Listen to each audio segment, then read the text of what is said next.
जय श्री कृष्ण। धेन का सुर माने खुद के पास बहुत कुछ है, बहुत कुछ होने के बाद भी दूसरों को कुछ न देना, ये जिसकी वृत्ति है उसको धेन का सुर कहा जाता है। मैंने क्या है, हमारे पास बहुत सारी शक्तियाँ हैं, शारीरिक, मानसिक, आर्थिक, बौद्धिक। ये जो शक्तियाँ हैं ये हमें दूसरों के लिए देना है। बार बार यही आता है, जब आप दूसरों के लिए दोगा तो अपने आप अपने लिए हो जाता है। दूसरों के लिए हम ये जो शक्तियाँ मिली है वो हम अगर उसका सदुपयोग करते हैं तो हमें उसका मेहनत ज़्यादा करने के बजाय हमारा ही फ़ायदा ज़्यादा होता है।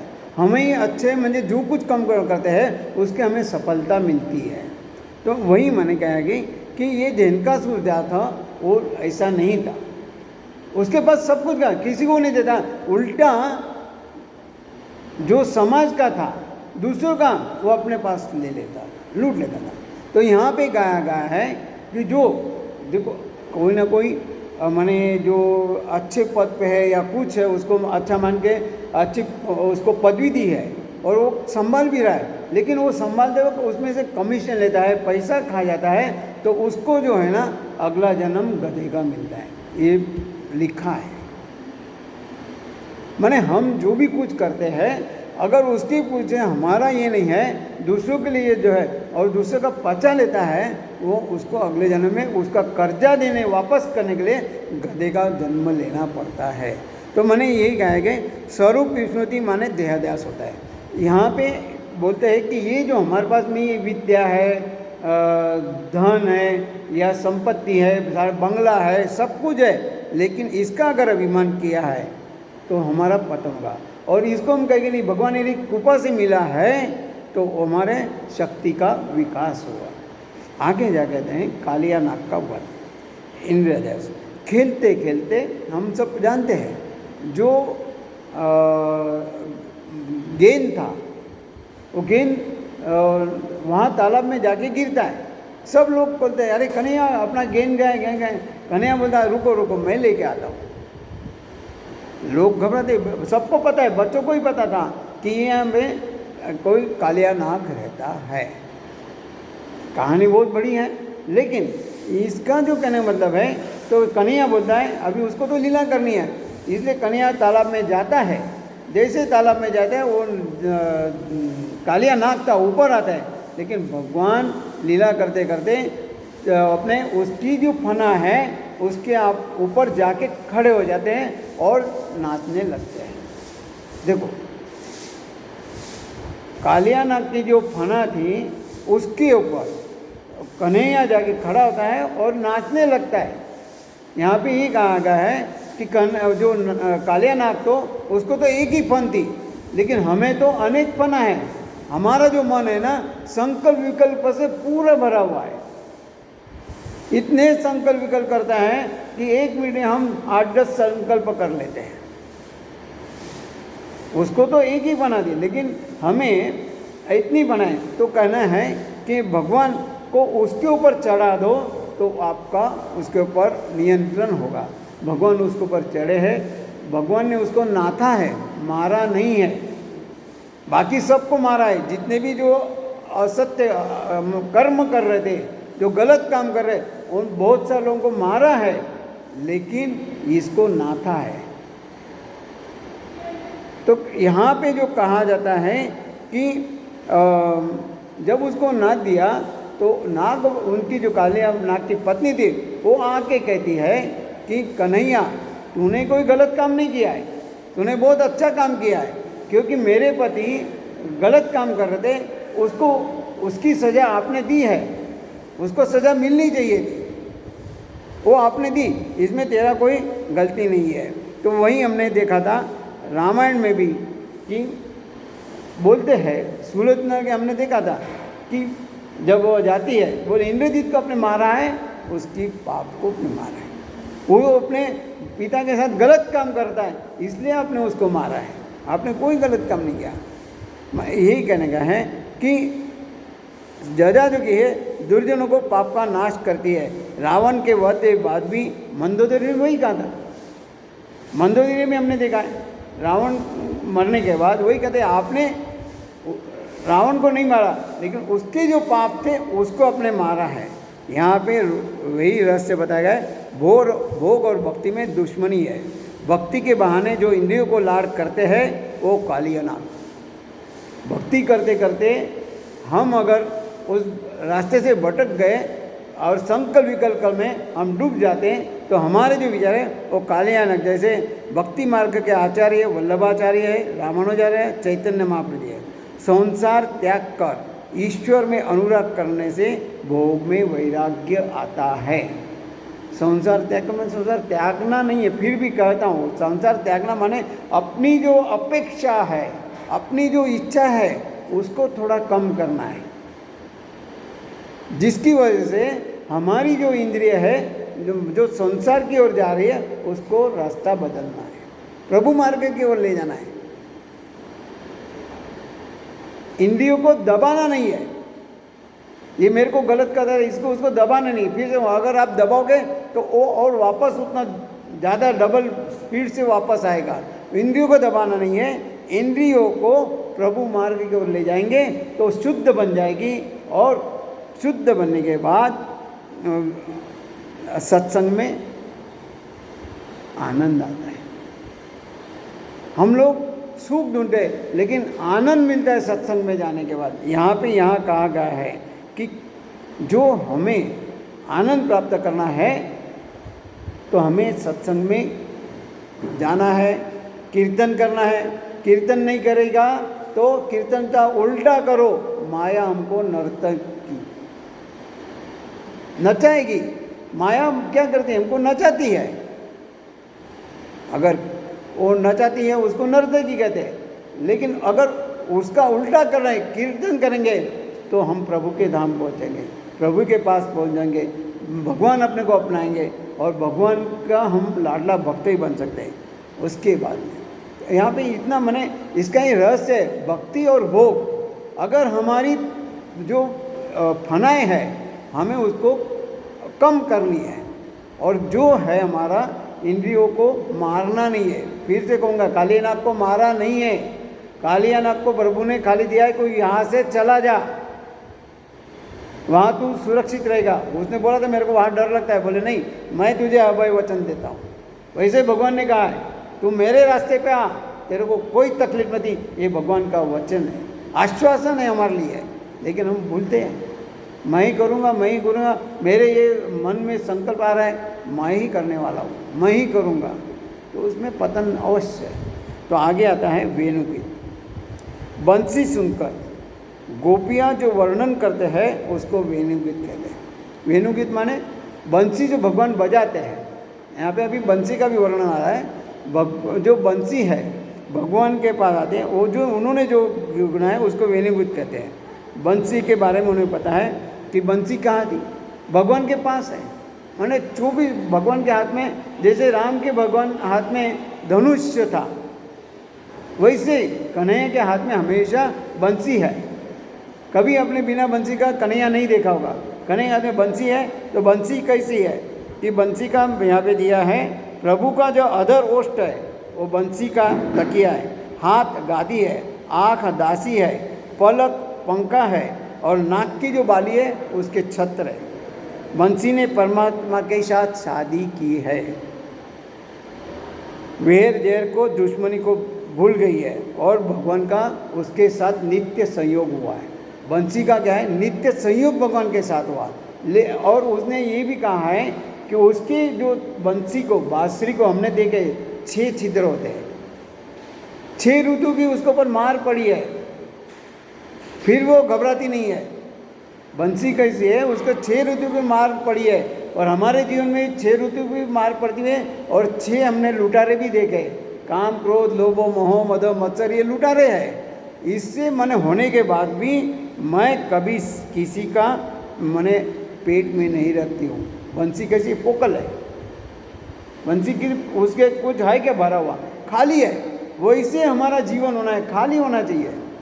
ये काम क्रोध लोभ मोह मद सब है ना, ये चाहे होंगे, ये मार है हमारी, ये कसौटी है, उसमें से बाहर निकलना है।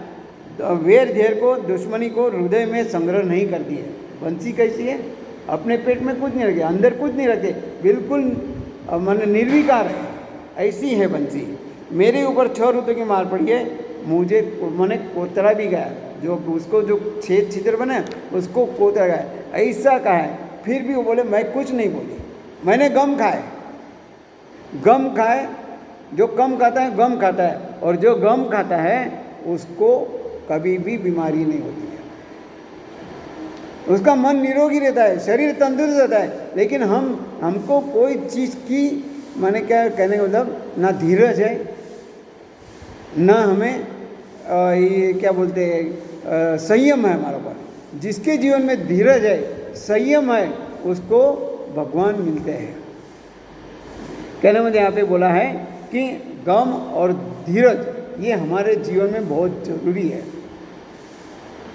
एक युवक देखो, जिसके जीवन में धीरज नहीं है और जो घबरा जाता है दुखों से, जैसे बंसी बोल रही है मेरे को 6 मैंने ऋतु की मार खानी पड़ती है, मेरे ऊपर छोतरा गया, मैंने कुछ अस्त्र चला गया, फिर भी मैं नहीं घबराई। लेकिन जो घबरा जाता है इसे, तो उसको जीवन का नाश होता है, उसका पतन होता है। यहाँ पे एक दृष्टांत दिया है कि एक बार एक लड़का इंटर की परीक्षा, मैंने कॉलेज में था, परीक्षा देता है, बहुत होशियार है, इतना भी नहीं कि ज़्यादा मैंने ये कर रहा है, लेकिन पास होने की उसको गारंटी है, उसको लगता है कि पास होऊंगा करके। लेकिन होते होते क्या होता है कि उसका जो रिजल्ट आता है नापास में आता है। जैसे नापास में आता है तो उसने आओ ना देखा ताव अपनी आत्महत्या कर ली। आत्महत्या कर ली तो क्या होता है कि उसके घर में उसके पिताजी है, माताजी है, एक छोटी बहन भी है। आत्महत्या कर ली, लेकिन दूसरे दिन जब पता चलता है वो नापास नहीं पास था, उसने पूरा देखा नहीं, धीरज नहीं रखी। जैसा सुना, उसको अगर मन में पूरा विश्वास होता कि नहीं मैं तो पास होने वाला ही हूँ, तो इंक्वायरी कर सकता है, मैंने पेपर को रीओपन कर सकता था, और उसको अगर विश्वास था तो पास भी होता। लेकिन वो पास था ही, लेकिन एक थोड़ा सा गलत समाचार मिला, उसकी वजह से उसने अपना मन का संयम खो दिया, धीरज खो दी, उसमें वो घबरा गया, जिसकी वजह से उसने आत्महत्या की। लेकिन वो पास था। अगर धीरज रखता तो ये हमारे जीवन में हमें सीखने जैसा है। हमारे जीवन में भी मुश्किलें आएगी, संकट आएंगे, ऐसे माने 6 ऋतु की मार भी पड़ेगी, तब हमें धीरज रखना है हमारे जीवन में। दूसरे की माने सिक्के की दूसरी बाजू है। एक बार एक राजा है ना, शिकार करने जाता है, और राजा माने बहुत अच्छा है, राजा रानी और उसकी राजकुमारी भी बहुत होशियार है, और उनको लड़का नहीं था, इसलिए बोलती है कि मैं राजकुमार हूँ बोले आपका। इसलिए वो क्या करती है, बड़ी होने के बाद पूरी सब जो राजा को थे सब विद्या सीखली, पारंगत हो गई, और कभी कभी राजकुमार का वेश करके घूमने भी जाती थी। राजा गया एक बार शिकार करने, 1 दिन गया, 2 दिन गया, 3 दिन गया, कुछ शिकार नहीं मिला। वापस आता है, तो वापस आता है तो यहाँ पे उसकी जो राजकुमारी थी, जैसे पहले बताया कि उसको आदत थी कि वो भी राजकुमार बन के पूरे राज में घूमती थी। तो उस दिन क्या हुआ कि वो ऐसे ही आई और कपड़े बदले बिना माता जी के पास सो गई, जो रानी थी उसके पास सो गई, और जब सो गई सुबह हो गई, उसी वक्त राजा आता है। 4 दिन थका हुआ था, कुछ शिकार मिला नहीं, मन में डिप्रेशन थोड़ा था ही, तो उसने क्या किया, अरे मेरे रानी के पास कौन है ये युवा पुरुष, क्योंकि उसने ये पहना हुआ था, उसको पता नहीं, तो बोले तलवार निकालता है और उसको मारने को जाता है। उसी वक्त उसको एक संत के शब्द आता है, कुछ भी कर पहले उसके लिए सोच बाद में उसके ऊपर हावी होना है। कुछ भी करने के पहले सोचो, बाद में उसका निर्णय लो।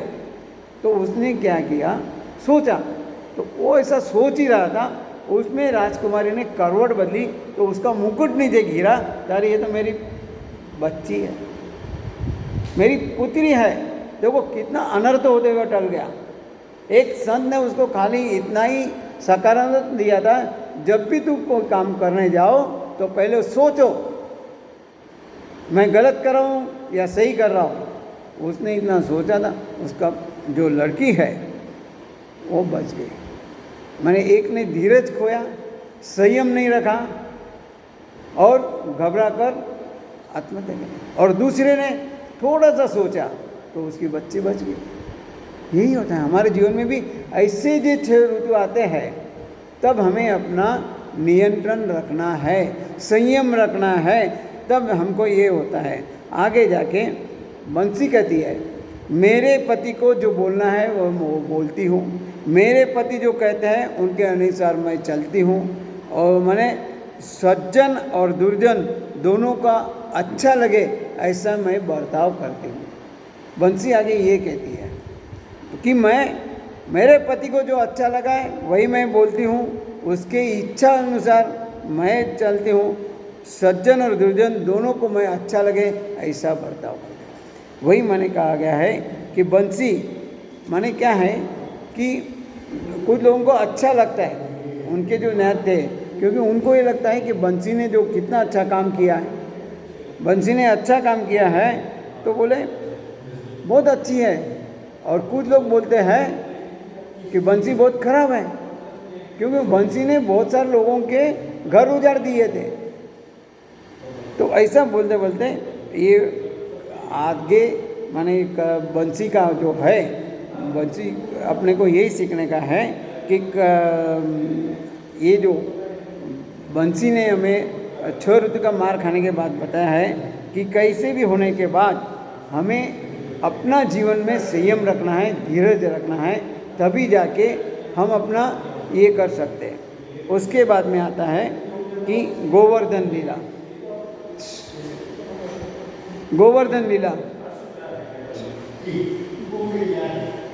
गोवर्धन लीला में ज्ञान और भक्ति को बढ़ाने वाली गोवर्धन लीला है। ज्ञान और भक्ति को बढ़ाने वाली गोवर्धन लीला है। तो क्या होता है गोवर्धन लीला में, कहाँ गए, मनुष्य जो घर रहता है वो भोग भूमि है, हम जो घर में रहता है भोग भूमि है। यहाँ पे सब भोग का ज़्यादा है, तो बोलता है मंदिर में जाओ या कोई तीर्थ स्थान पर जाओ और वहाँ भक्ति बढ़ाने के लिए प्रयत्न करना है।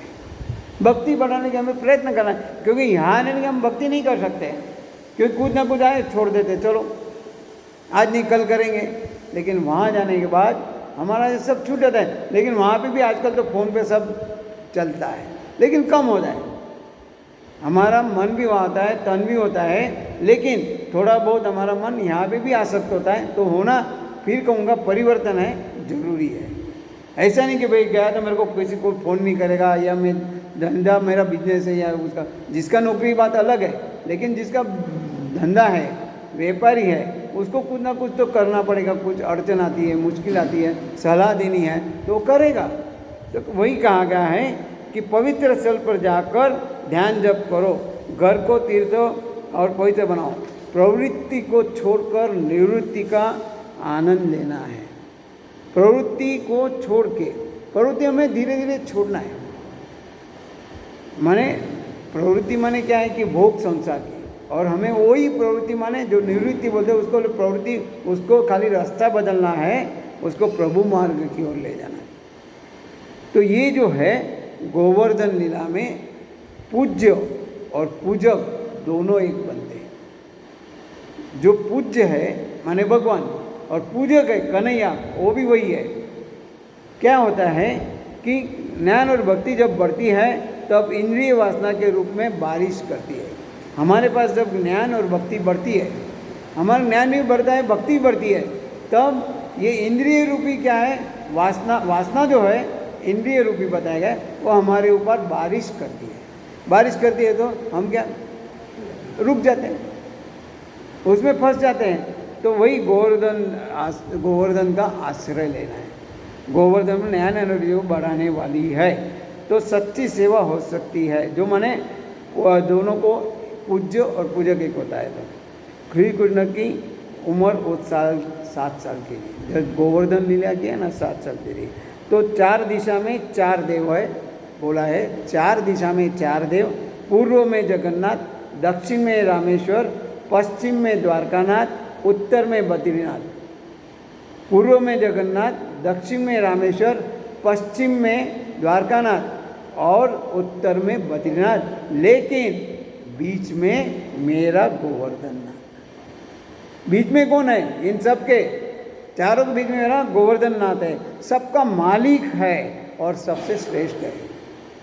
जो गोवर्धन नाथ है वो सबका मालिक है और श्रेष्ठ भी है, और इसलिए वो बीच में बैठा है।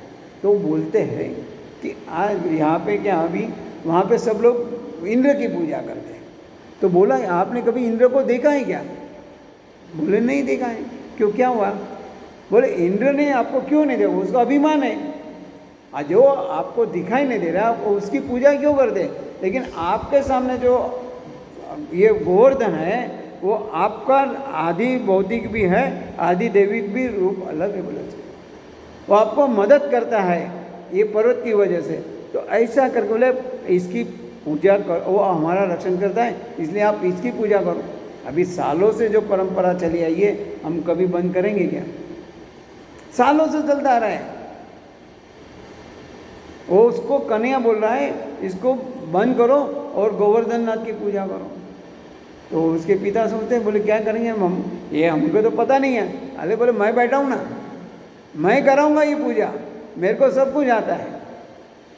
तो जैसे वो बोलता है तो उसके पिताजी ने उसको सम्मति दी, मैं उसकी विधि जानता हूँ। यहाँ पे कहा है गरीब गाय और ब्राह्मण में जो ईश्वर की पूजा होती है वो गोवर्धन पूजा में गायों का सरघस निकाला। मैंने यहाँ पे कहा है कि गरीब लोगों को, गाय और ब्राह्मण को ईश्वर की पूजा करते, ये मैंने कहा गया है। तो मैं पूजा जानता हूँ। वहाँ से भी सबसे घर से अन्न मंगवाया, अन्न मंगवाने के बाद जमुना जल से अभिषेक कराया, गिरिराज में से गंगा जी प्रकट की, उसका नाम रखा है मानसी गंगा, क्योंकि पानी बहुत दूर से लाना पड़ेगा, इसलिए बोले यही गिरिराज में से गंगा जल निकालते हैं। जो भगवान ने वो निकाला, भगवान हो सकते हैं। निकालने के बाद उसको जो जल से अभिषेक हो रहा है उसको मानसी गंगा कहा जाता है। आज भी वो वहाँ है। गोवर्धन के बाद गोवर्धन पूजा में गायों को सरघस निकलाए, सबसे घर से अन्न मंगवाया, जमुना जल से अभिषेक किया और गिरिराज जी को अभिषेक के बाद श्रृंगार करते हैं।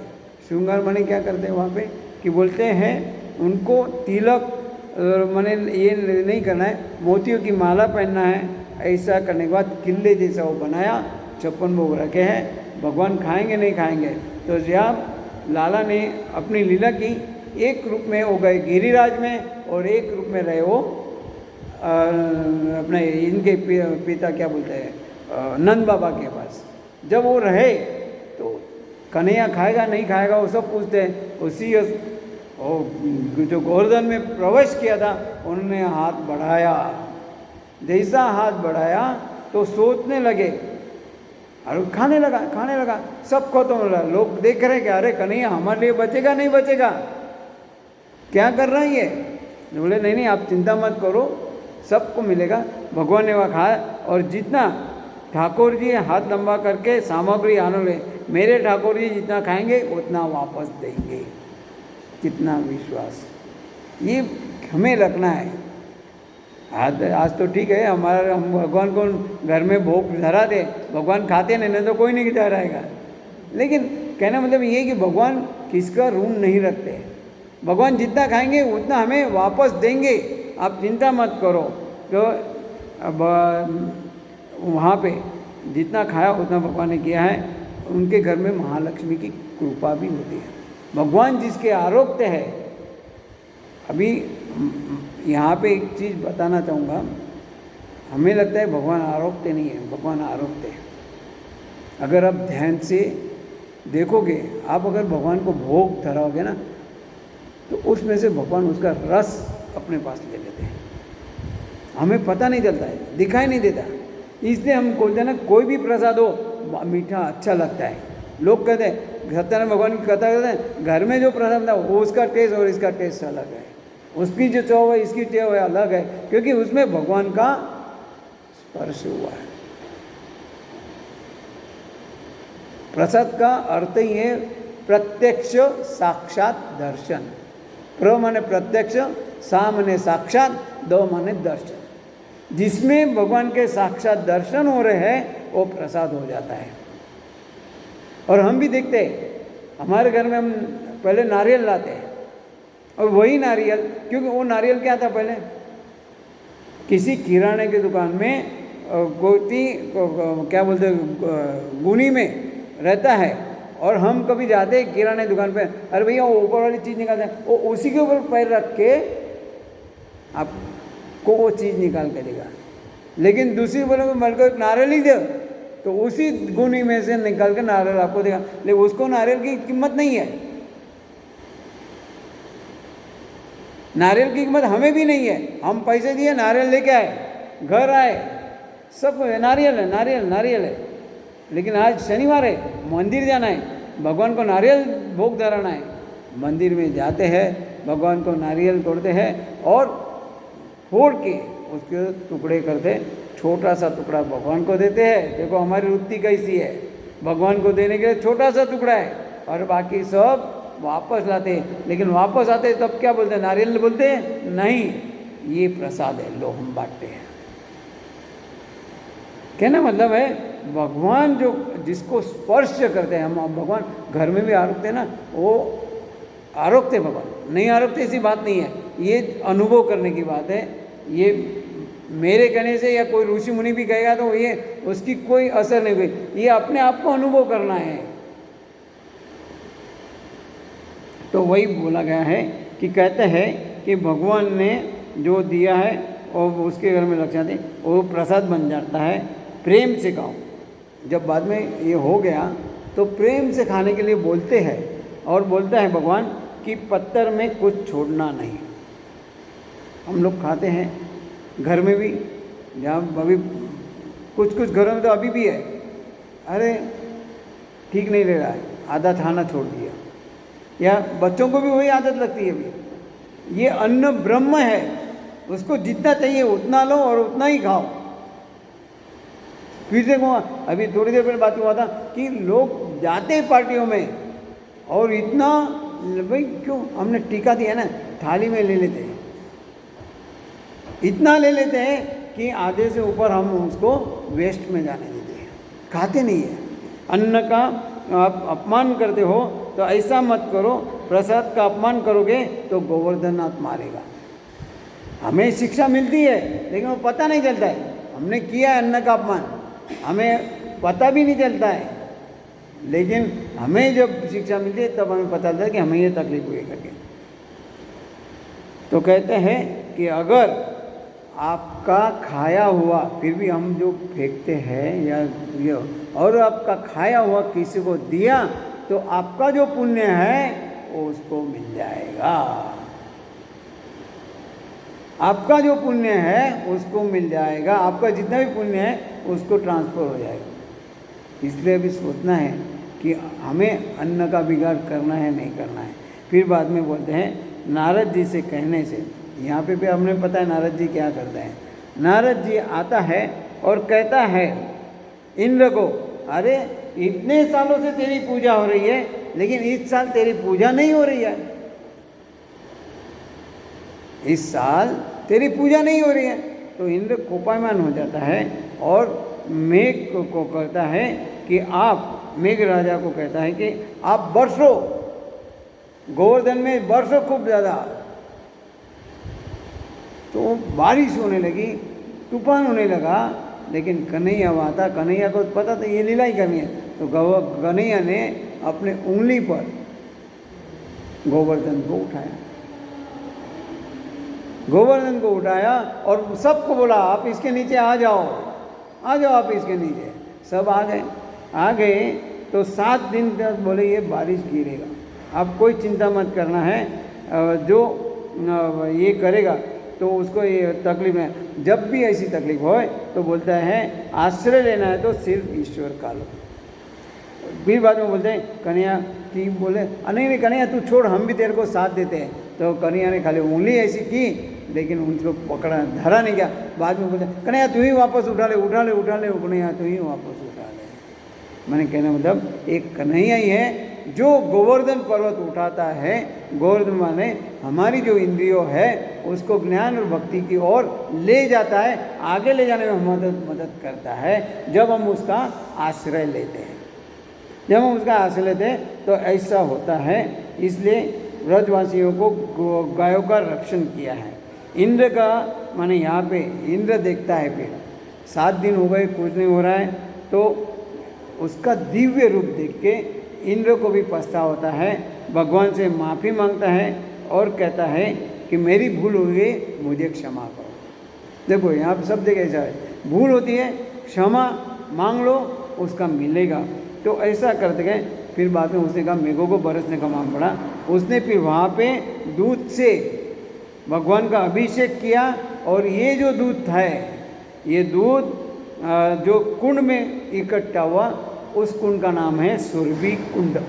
आज भी वहाँ पे है, हम जाते हैं वहाँ व्रत की परिक्रमा करने, रास्ते में ये कुंड आता है सुरभि कुंड का। उसके बाद में बोलता है अभी यहाँ कन्हैया ने तो बड़ा काम कर दिया।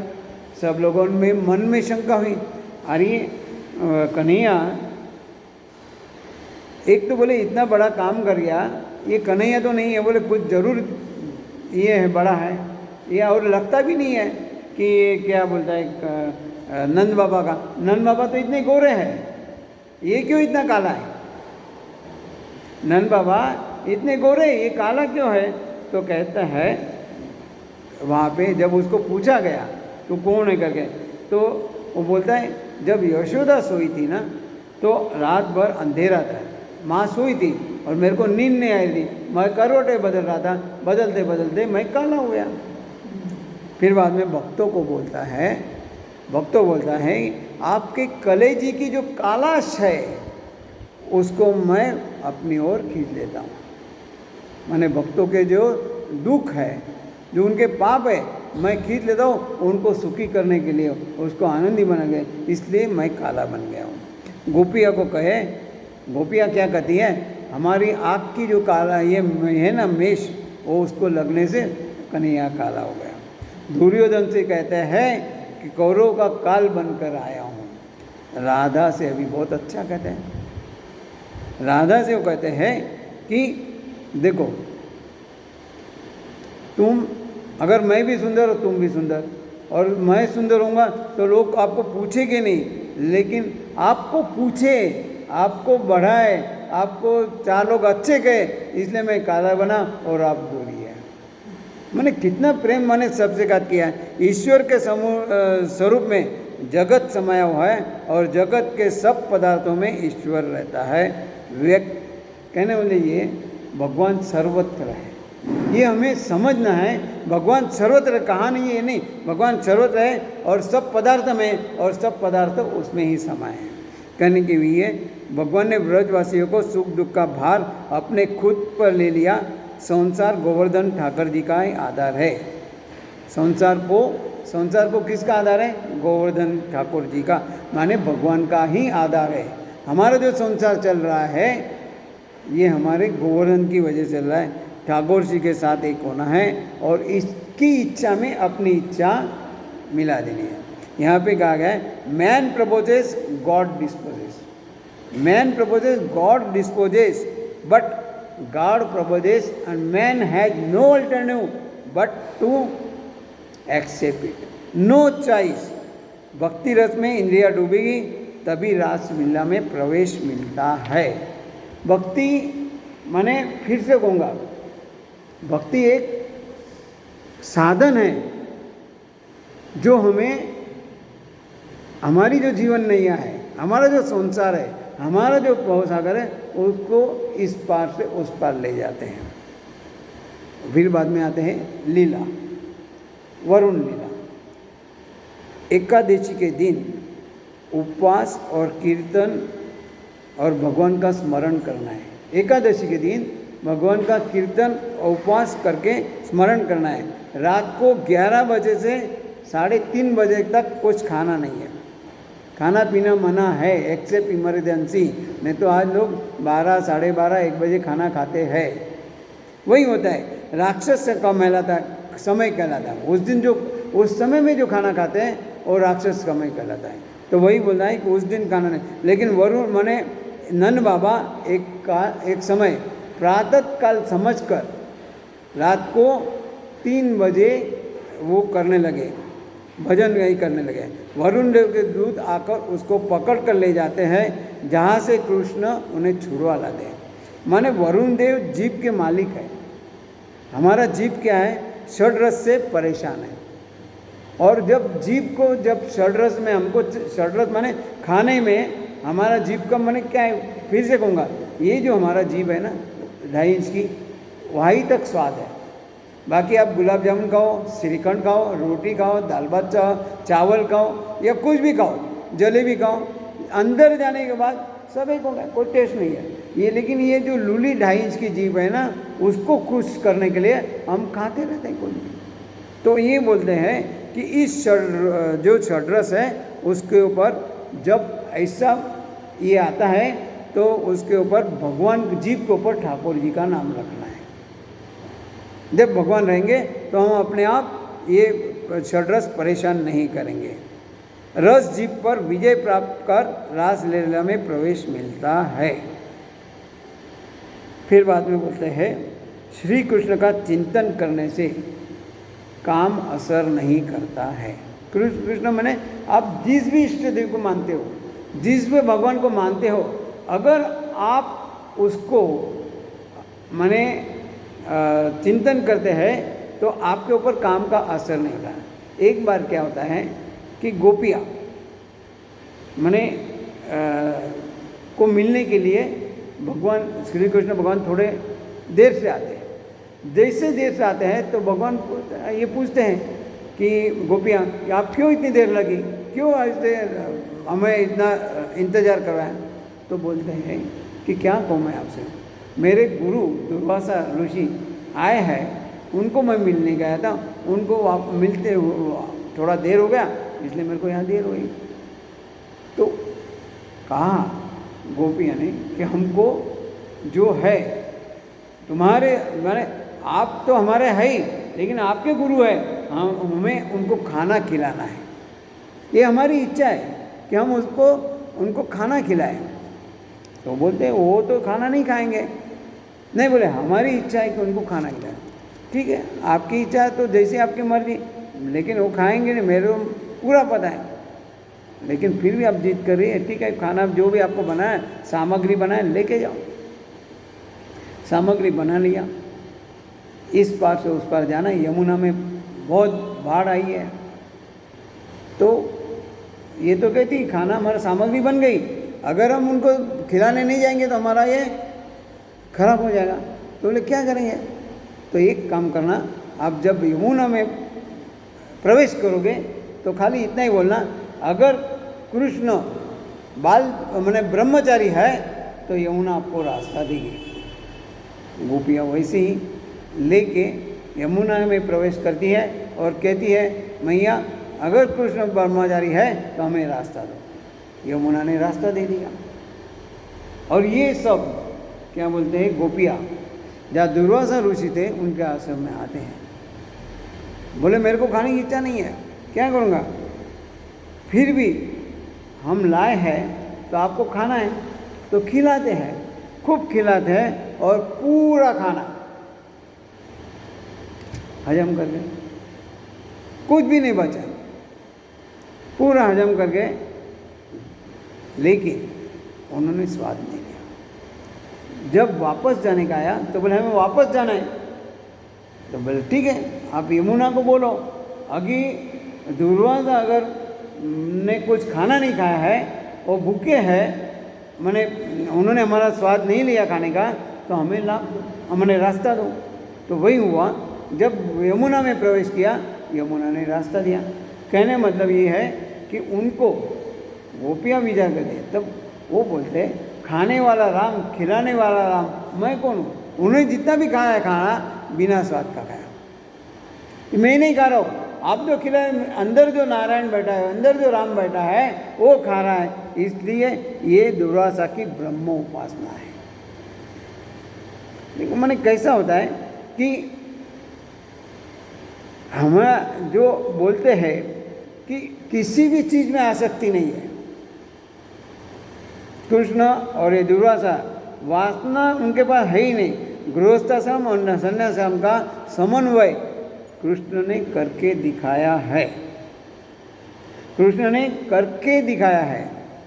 ऐसा जो है, कहना मतलब वही है कि ये जो है कृष्ण ने यहाँ पे और दुर्वासा का जो बताया है कि आप चाहे कितना भी खाना खाओ, भूख लगे, लेकिन स्वाद ज़्यादा भोजन नहीं करना है।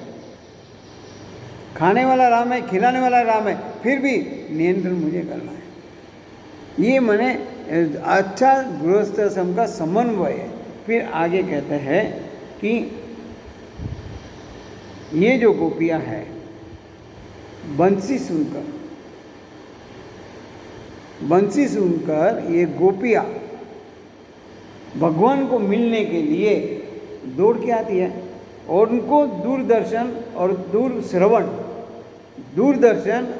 श्रवण का उनको साध्य था, उनको ये मिला हुआ था उनकी जब भक्ति की वजह से। तो वही हुआ कि जब कृष्ण भगवान बंसी बजा रहे हैं तो ये जो गोपियाँ हैं, गोपियाँ अपना हाथ का काम छोड़ के कृष्ण को मिलने दौड़ते दौड़ते आ रही है। माने किसी ने अपने बच्चों को गोद में था, नीचे रख दिया। कोई माने गोबर का काम कर रही थी घर में लिपने का, वो हाथ वैसे ही लेके भागी है। कोई श्रृंगार कर रही थी, आधा श्रृंगार लेके भाग गई है। तो कृष्ण को मिलना है, माने सांसारिक काम छोड़कर माने वो सब मिलने जाते हैं। ईश्वर ने मिलने के लिए कैसी आतुरता होनी चाहिए। यहाँ पे एक बार रामकृष्ण परमहंस को किसी शिष्य ने पूछा कि भगवान को मिलना है तो कैसी आतुरता होनी चाहिए, ईश्वर कब मिलेंगे, कैसे मिलेंगे, आपको कैसे मिलते हैं। तो उन्होंने क्या किया, इसको कहने से तो कोई फायदा नहीं है, इसको प्रैक्टिकली समझाएंगे। तो एक बार वो नदी में लेके आते हैं जहाँ वो शिष्य भी साथ में आता है, और उसको जब स्नान करते हैं तो उसका सिर जो है ना उन्हें पकड़ा और पानी में डुबो दिया। जैसा सिर पानी में डुबो दिया तो अभी उसको तो घर वालों ने श्वास लेने लग गया, कुछ समझ में नहीं आ रहा था। कुछ क्षणों के बाद उसको बाहर निकला, बोले क्या लगा, अरे मैं तो गया था, बोले मुझको कुछ भी नहीं पता है। बाहर निकला, बोले क्या तड़फड़ा, बोले प्रभु मिलन के लिए भी ऐसी आतुरता होनी चाहिए। जब तू अंदर था तब तेरे को लगा ना यहाँ से बाहर निकलना है, वैसे संसार में से बाहर निकलना है, विषयों में से बाहर निकलना है, तब भगवान मिलेंगे। भगवान ऐसे नहीं मिलेंगे, विषय रहेंगे, विषय को प्रभु मार्ग में ले जाना है। फिर वही बात है। तो ऐसा करते करते जो ये गोपियाँ थी ना, गोपियों ने अपना जीवन वैसा कर दिया था।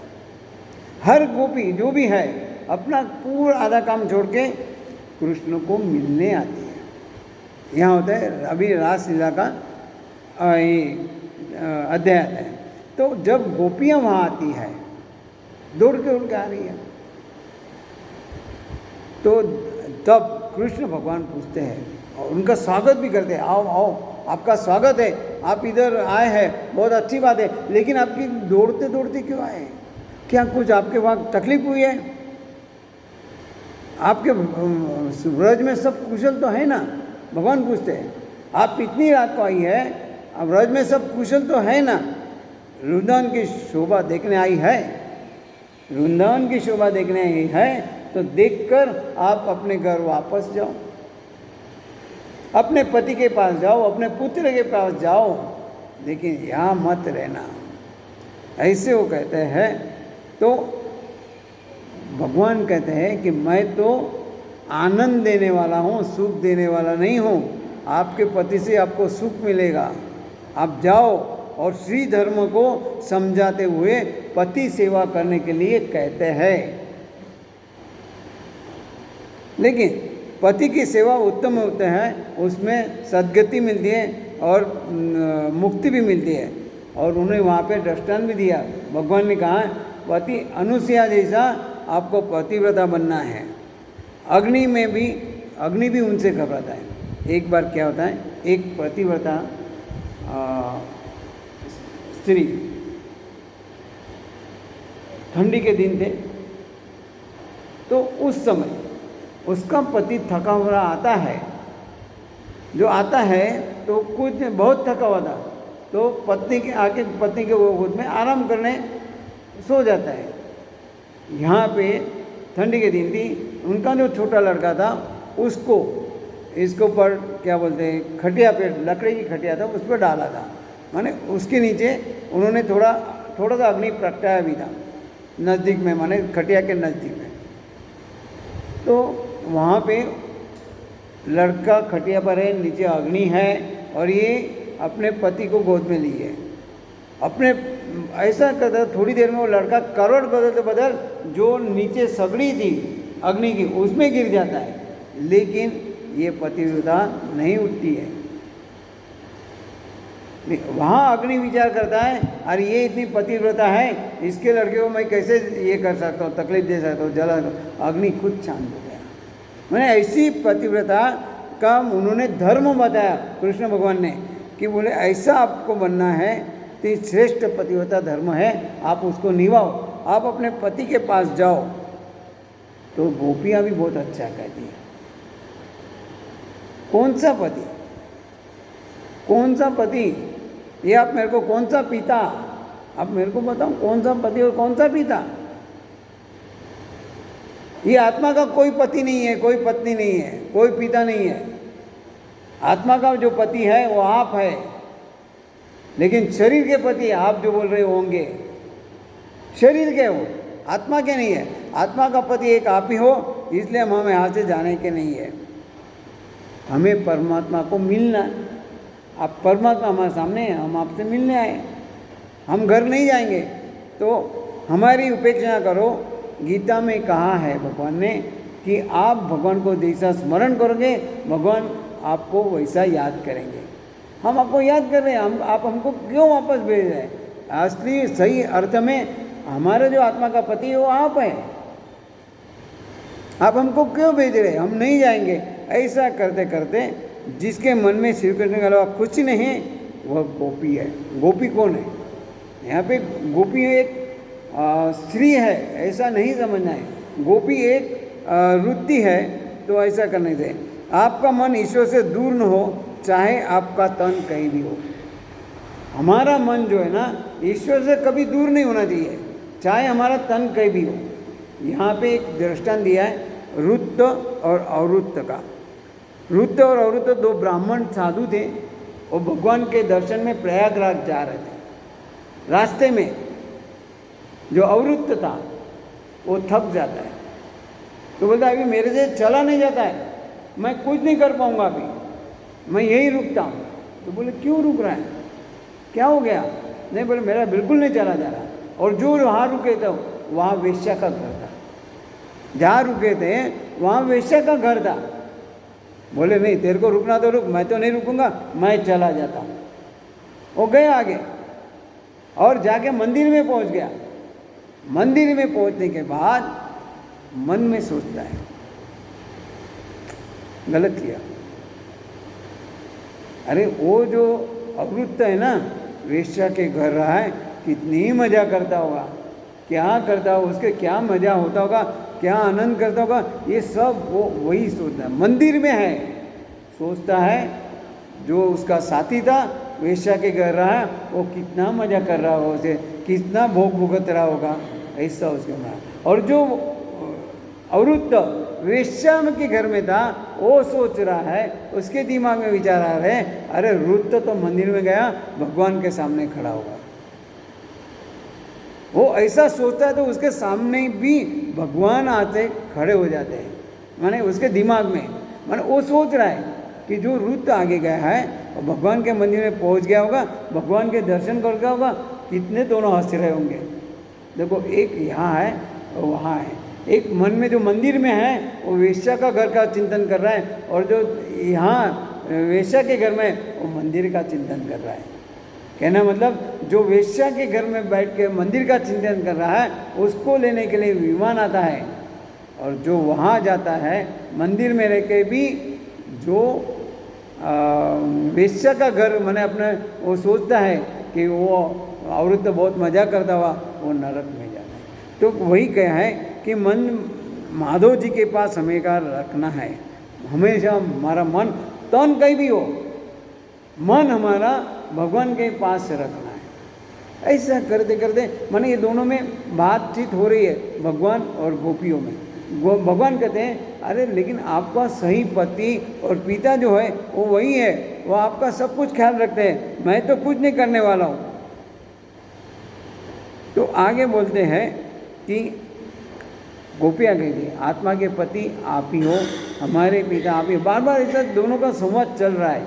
तो एक बार गोपियाँ बोलती है कि पहले जन्म में हमने बहुत उपदेश दिए लेकिन हमें कुछ फायदा नहीं हुआ, इसलिए हमें यहाँ गोपियाँ बना।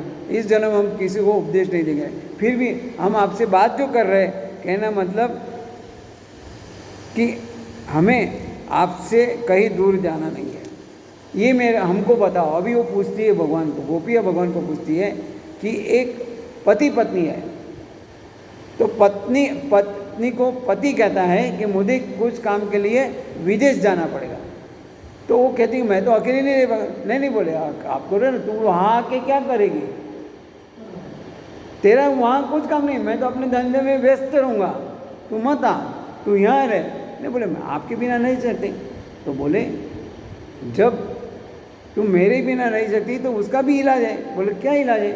एक काम कर, ये मेरा जो फ़ोटो है ना वो घर में रख, अब जब भी तुझे मेरी याद आए फ़ोटो को देख लेना, फ़ोटो को देख लेना। अच्छा, बोले ऐसा उसका कहे के पति चला गया और फ़ोटो वहाँ रखा, दररोज वो फ़ोटो का दर्शन कर रहा है, माने जब ये आती थी फ़ोटो के सामने बैठ जाती है, करते करते ऐसे दिन निकले। बोले अभी जब वो घर में है, फ़ोटो भी घर में है, लेकिन उसका असली पति जब आएगा, हाँ वो फ़ोटो को दिख रही है, जब असली पति आएगा तो वो क्या करेगी? फ़ोटो को देखेगी या दरवाज़ा खोलेगी? तो भगवान ने कहा दरवाज़ा खोलेगी। भगवान ने कहा दरवाज़ा खोलेगी। तो बोले जवाब मिल गया। आप हमको जो बोल रहे हैं कि आपको ऐसा नहीं करना है, आपको घर जाना है, आपके पति याद करें, अरे जो असली पति है हमारे सामने खड़ा है, वो पति के पास जाके क्या करेंगे? वो फोटो के पति है, ये शरीर के पति है, वो उसको आज है नहीं, अगले जन्म नहीं है, लेकिन आप हमारे साथ जो बंधे हुए जन्म जन्म के बंधे हैं। आपका और हमारा रिश्ता कभी अलग हो ही नहीं सकता है। ये कर्मों की वजह कुछ हम अलग हुए, बात अलग है, लेकिन हमारा जो आत्मा का जो सही पति है वो परमात्मा परमेश्वर आप ही हो। कृष्ण भगवान को ऐसी गोपियाँ कह रही है कि हमारे पति तो आप ही हैं। बोले ठीक है, आप मेरे को पति मानती है, मैं आपका पति हूँ, लेकिन मैं आपको आज्ञा करता हूँ, मैं आपको आज्ञा करता हूँ, आप अपने पति के पास, जो शारीरिक पति जो आप बोले उनके पास जाओ, उनकी सेवा करो, उनके साथ रहो, वो आपको सुख देंगे। ठीक है, हम अपनी आप हमारे पति हैं, आत्मा के पति हैं, हम आपकी बात मानना चाहते हैं, लेकिन हम जाना, आपकी जो कहना है जाना है तो हम जाते हैं, लेकिन हमारा जो मन है वो मन हमें वापस दो। गोपियाँ कहती हम ठीक है, हमारा आपकी आज्ञा है, आप हमारे पति हैं, पति की आज्ञा पालन करना पत्नियों का धर्म है। आपने ये भी कहा था थोड़ी देर पहले, पति धर्म को निभाना है करके, तो आप जो हमारे आत्मा के पति हैं, आप जो कह रहे हैं हमें आज्ञा का पालन करना है, तो आज्ञा का पालन करना है तो ठीक, हम जाने के लिए तैयार है, लेकिन हमारा जो मन लिया है वो वापस कर दो। अभी भगवान कहते हैं जिसका मन मैंने ले लिया है वापस कैसे दूंगा? एक बार ले लिया भगवान ने मन, वापस नहीं दे देते। जैसे दूध में एक बार शक्कर मिल गई वापस नहीं निकाल सकते, वैसे जो मन भगवान में मिल गया वो वापस नहीं हो सकता है। भगवान ही कहते हैं जिसका मने चित्त मन भगवान ने चुरा लिया है वो वापस नहीं दे सकता है। भगवान भी वीर कहते हैं ठीक है आपकी यह है तो मैं आपको उठा के भगवान के पास माने आपके पतियों के पास माने आपके घर रख देता हूँ। आप कहते हैं कि आपका मन मैंने ले लिया है, चुरा लिया है, आपको मैं शरीर वहाँ रख दूँ। बोले शरीर रखोगे लेकिन मन का क्या, बिना शरीर का वहाँ, बिना मन का वहाँ क्या करेंगे। हमें तो सिर्फ आपका अधरामूत चाहिए। और मैंने यहाँ पे कहा गया भगवान का अधरामूत मैंने पृथ्वी को धरा कहते हैं, वो सबका धारण करने वाली है, पोषण करने वाली है, इसलिए उसको माने ये धरामृत कहते हैं। और भगवान जो अधरामृत है वो क्या है, धरती का नहीं है, वो वही है, वो बाहर का है, पृथ्वी पर से नहीं है। धरामृत भगवान माने जो पृथ्वी का अमृत है उसको धरामृत कहते हैं। और उससे अलावा जो है भगवान आपका है अधरामृत है। हमें उसका नाश नहीं होना है, हमें वो चाहिए। ऐसा ज्ञान दो कि हमारे दिमाग में कैसा विचार ही नहीं कि हम भगवान से अलग है करके। आप हमें कहीं भी रोको, हमें मान्य है, हम कहीं भी जाने के लिए तैयार हैं, लेकिन हम इसलिए आपको मना रहे हैं कि आपकी प्रतिष्ठा बढ़े। हमारा मृत्यु तो निश्चित है, हम आए हैं, हमारा मृत्यु निश्चित है, हम जाएंगे, लेकिन आपकी वीरों में हम जाएंगे ना तो लोग क्या कहेंगे, देखो कृष्ण कितना निष्ठुर था, गोपियाँ इतनी मना रही है फिर भी उसने अपने पास नहीं रखा, इसने अपना मन अपने पास रख लिया और गोपी को निकाल दिया। ऐसा नहीं होना चाहिए, इसलिए हम आपको मना रहे हैं, हम आपके पास नहीं जाते। यहाँ पे कहा गया है भगवान की कोई जगह हार नहीं हुए, लेकिन गोपियों के आगे हार हुई है। भगवान की कोई जगह हार नहीं हुए, गोपियों के पास हार हुई है। रामावतार में भगवान हनुमान के पास हनुमान के ऋणी रहे, यहाँ पे भगवान ऋणी रहे, गोपियों के रहे। गोपियों के साथ जो बातचीत चल रही थी उसमें भगवान का कुछ नहीं चला। भगवान ने कहा कि मैं सब कुछ करने के लिए तैयार हूँ, मन नहीं दे सकता, आपका मन मेरे पास है। क्योंकि गोपी ने ऐसी भक्ति की थी, अपना जो जीवन था हमने जो देखा कैसे दौड़ के जाती थी, सब कुछ छोड़ के भगवान के पास जाना है।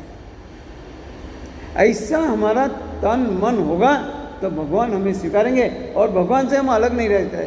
तो गोपियों ने वही कहा है कि हम आपके बाद कहीं नहीं जाएंगे। इतनी सब परीक्षा लेने के बाद भगवान ने मैंने जो है गोपियों को श्री कृष्ण ने दिव्य रस का, अद्वैत रस का पान करवाया। प्रभु ने जितनी गोपियाँ थी उतने स्वरूप धारण किए, प्रत्येक गोपी के पास एक एक स्वरूप को रख रास का आरंभ किया। प्रभु ने छाती से लगाकर आलिंगन दिया और परमानंद का दान किया। गोपियों के दो हाथ में हाथ देकर नृत्य करने लगे। परम अद्वैत रूप फल का वर्णन है। श्री कृष्ण और गोपियाँ निष्काम हैं। श्री कृष्ण और गोपियाँ क्या है, निष्काम है। यहाँ पे जो रास हो रही है, जो बाद में नृत्य करने लगे गोपियों के साथ, वो निष्काम है, किसी में भी विकार नहीं है, निर्विकार है, भावना उनकी शुद्ध है। इसलिए तो कहा गया है कि प्रत्येक गोपियों आपको अपना जो स्वरूप है उसका दान दिया है। तो सब पीताम्बरधारी है। यहाँ पे धर्म का भंग नहीं, लेकिन धर्म का फल है। धर्म का भंग नहीं है इसमें, धर्म का फल है ये। और ये खुले मैदान में लीला हुई है, ऐसा नहीं कि बंद कमरे में हुई है, खुले मैदान में ये लीला हुई है। धर्म का भंग नहीं है, धर्म का फल है। इसमें काम वासना का कुछ भी दौर नहीं है। काम वासना कहाँ से हुई, है ही नहीं। तो ऐसे करते हैं। व्रज में नियम है कि 11 साल से जो छोटे हैं उनको रासलीला में प्रवेश मिलता है। क्योंकि 11 साल के बाद काम विकार शुरू होता है। ध्यान से काम मरता है। पुरुषोत्त अभिमान अहम का सूचक है। ईश्वर के पास जाना है तो गोपी बनकर जाना है, तभी रासलीला में प्रवेश मिलता है। गोपी बनकर जाना है। फिर से कहूँगा, गोपी कोई स्त्री नहीं है, कोई पुरुष नहीं है, गोपी एक वृत्ति है। हम लोग यही सोचते हैं गोपी माने बस एक स्त्री होगी और वो गोपिया जैसे होगी, माने जो स्त्री का अवतार होगा या जो भी है, ये गोपी है ही। वो स्त्री और पुरुष दोनों से, माने स्त्री क्या है, स्त्री तो और पुरुष हो तो कुछ भी नहीं है, लेकिन एक वृत्ति है। ऐसी वृत्ति जो होती है उसको रासलीला में प्रवेश मिलता है। हमें भी उसका कोशिश करना है। बाद में